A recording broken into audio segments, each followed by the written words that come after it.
Unit 6. Since when?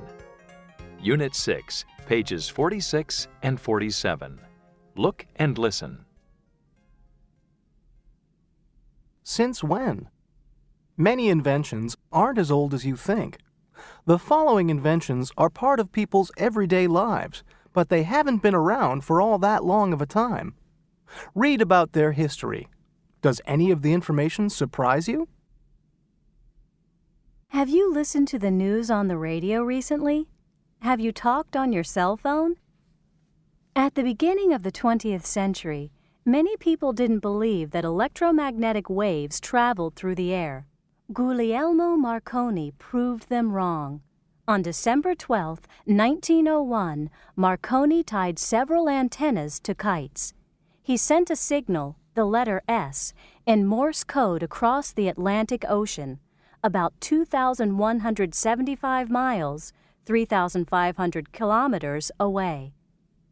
The signal traveled from Paldue in Cornwall, England, to St. John's, Newfoundland. Since then, the use of waves for communication has been part of people's everyday life in radio, television, and recently in cell phones.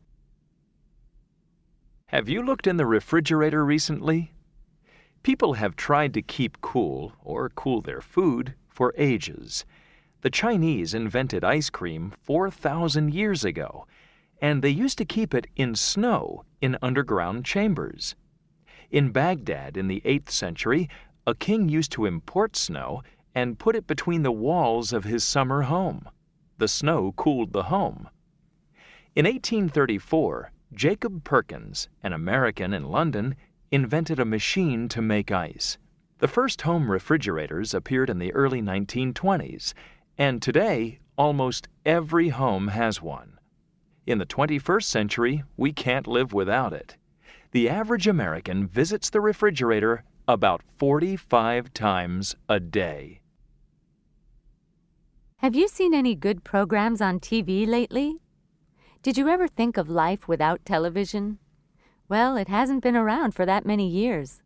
In fact, the development of black and white television began in 1926 when John Logie Baird gave the first demonstration of a television image in London. But those early pictures were bad. Then Philo Farnsworth got the idea to use a tube with spots of lights for TV pictures. And about the same time, Vladimir Zworykin invented a good television camera. The U.S. company RCA used these improvements and opened an experimental TV station in 1930. However, the golden era of television didn't begin until the late 1940s. By 1949, there were over 100 stations on the air in the United States. Since that time, television has become an important part of everyday life for people around the world. How long have you worn your watch? Throughout history, people have kept time. The Egyptian sun clock, the Roman and Greek water clocks, the sand clock, the mechanical clocks in public places and squares, and the grandfather clock in people's homes. The pocket watch appeared in Germany about 1500, but it was only around 1910 that the Brazilian aviator Alberto Santos Dumont created the first wristwatch. He needed to check flying time, but he also needed to keep his hands on the controls of his plane, so he wasn't able to take his watch out of his pocket. As they say, necessity is the mother of invention. He put a watch around his wrist. The jewelry maker Cartier used Dumont's idea, and since then, people have worn wristwatches of all colors, shapes, and sizes. Unit 6, page 47. Part 2. Pair work. A. Ask and answer about the facts in the article. How long have people worn wristwatches? They've worn them for nearly 100 years. B. Ask about things you've done recently. Have you seen anything good on TV lately? Yes, I have. I saw an exciting movie on TV last night. C. Ask and answer about yourself. How long have you used a computer? I've used a computer since I was 3 years old. Do you have a car? Yes, I do. How long have you had it? I've had it for about a year.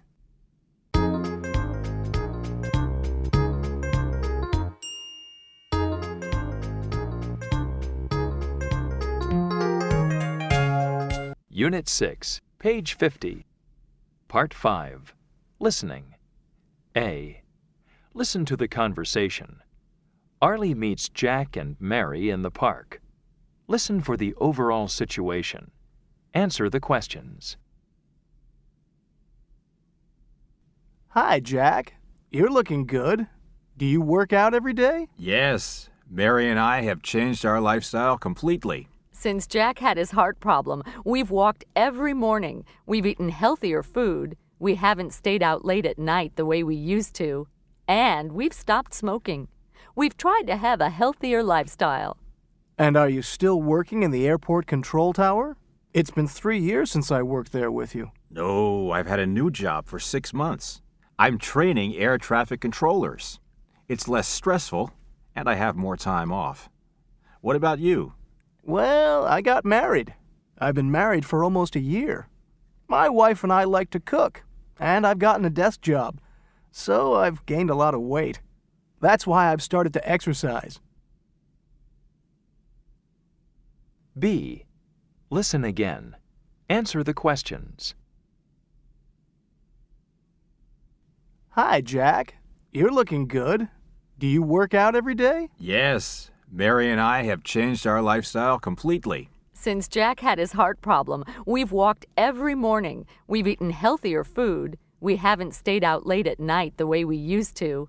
And we've stopped smoking. We've tried to have a healthier lifestyle. And are you still working in the airport control tower?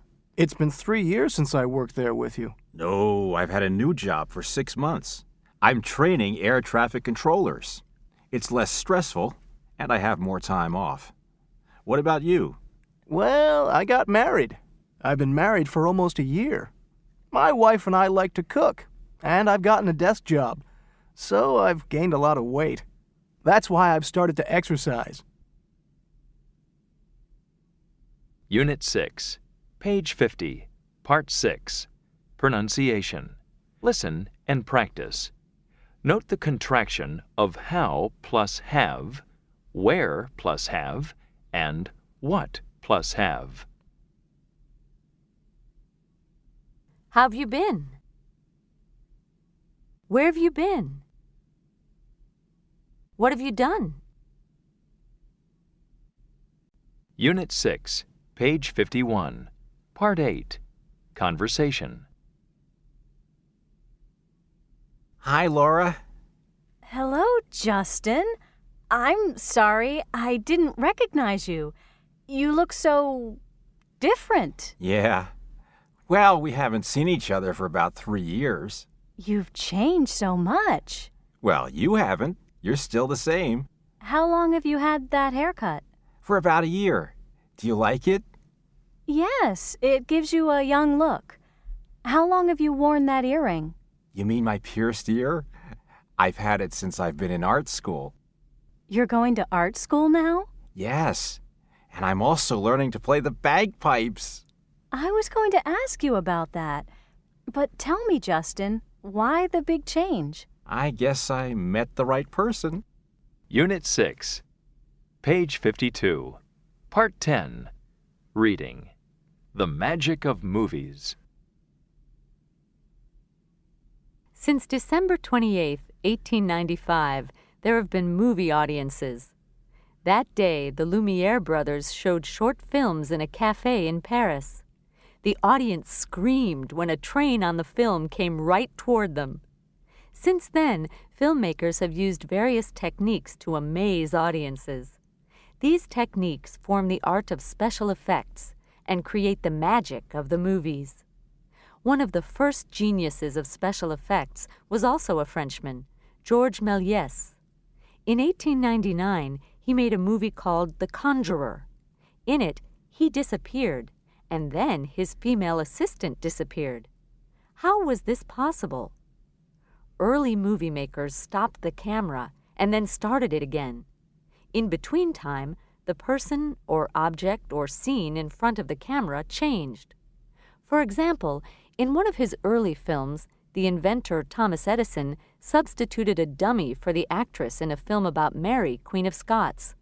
The dummy's head was chopped off to show the Queen's death. When audiences saw the scene, they gasped in horror. Since then, filmmakers have used techniques like this to make people see things that didn't happen in real life in front of the camera. Movie makers today still use another old technique: small models for large objects. One of the most famous special effects in movie history was King Kong in a 1933 film. The huge gorilla scared audiences when he climbed the Empire State Building. But the real King Kong was a model and was actually only 18 inches high. The movie makers used the stop-motion technique. Workers put the model of the gorilla in one position and took a picture. Then they moved it a tiny bit and took another picture. For 1 second on the screen, there were 24 pictures of Kong. Recently, computers have become important in special effects. In 1996, the movie Toy Story was the first movie made entirely of computer-generated images and characters. Over 800,000 hours of computer time went into the final film. The recent series of Star Wars films has made extensive use of digital computer images. In fact, in some scenes, 95% of the screen contained images made by computers. And the director George Lucas even took facial expressions of the actors on film and mixed them together in different ways with a computer. The art of filmmaking never stops. What magical effects will movie makers use in the future? You'll see them at the movies. End of Unit 6. Expansion 2. Reading. Page 54. Part 1. Adventure Trips. Skydiving. Have you ever dreamed of flying? Sky High gives you the wildest experience. You feel that you are flying in the air, high above the earth. We offer you the most sophisticated safety equipment and longest freefall time. We fly you up to 12,000 feet, 3,650 meters in a plane. From that height, you have 40 seconds falling time at 120 miles, 193 kilometers an hour before you need to open your parachute. Place, 1 hour from Denver, Colorado. Price, $200. Includes briefing, equipment, and instructor. Full course, $1,300. Cross-country bike rides. Let us plan your route for you. We'll find a trail you'll never forget. Let one of our vans carry your bike and equipment to your starting point. The following is one of the most popular trails. Route: from Astoria, Oregon to Yorktown, Ontario. Description: a 4,500-mile, 7,240-kilometer ride, the most challenging of all tours. Strong, fit riders do it in 2 months. Price: $7,000, including food and accommodations. Whitewater rafting. This is the safest ride there is, even for beginners. If you've never been on a raft, this is your chance. Have an exciting ride on the rapidly moving waters. We'll take good care of you. Just don't bring anything with you that can't get wet. Colorado River through the Grand Canyon. Length, 5 days. Cost, $1,500. Description: 60-mile trip over medium difficult rapids. Good trout fishing. Read what our customers have to say about their experiences. Victor Castro. I've never been so scared in my life. I've been on the school diving team since I was 10, but this was different. There was no pool at the bottom. I closed my eyes and jumped. When I opened them again, I felt the strangest sensation of fear and exhilaration. I saw the ground getting closer and closer. I could hear and feel the winds around me. I pulled the cord, and I felt a strong jerk. Suddenly I was calm again, and I watched the beautiful view below as I floated toward the ground. Ray Collins. I've ridden cross-country for several years, and every time I get on my bike, it's a new experience. I just love to feel the cool breeze on my face when I go downhill. I can see the beautiful landscape, smell the flowers, and be in contact with nature. It's much nicer than when you were inside a car or are hearing the noise of a motorcycle engine. Going uphill can be tiring sometimes, and you need to be fit, but it's really worth the effort. Amanda Robbins. I can't swim, so at first I was really scared. But then I got used to going up and down. I've gone to amusement parks since I was a kid. It's just like being on the roller coaster, with many more bumps and at shorter intervals. Then come the spins and the shakes again. You hear the sound of the boat hitting the water. You can see the water splashing up inside the boat and see the land along the sides of the river quickly passing by. You hold on tight and hope for the best. The greatest feeling is when the spray hits your face as you roll down the river. The program continues on the next CD.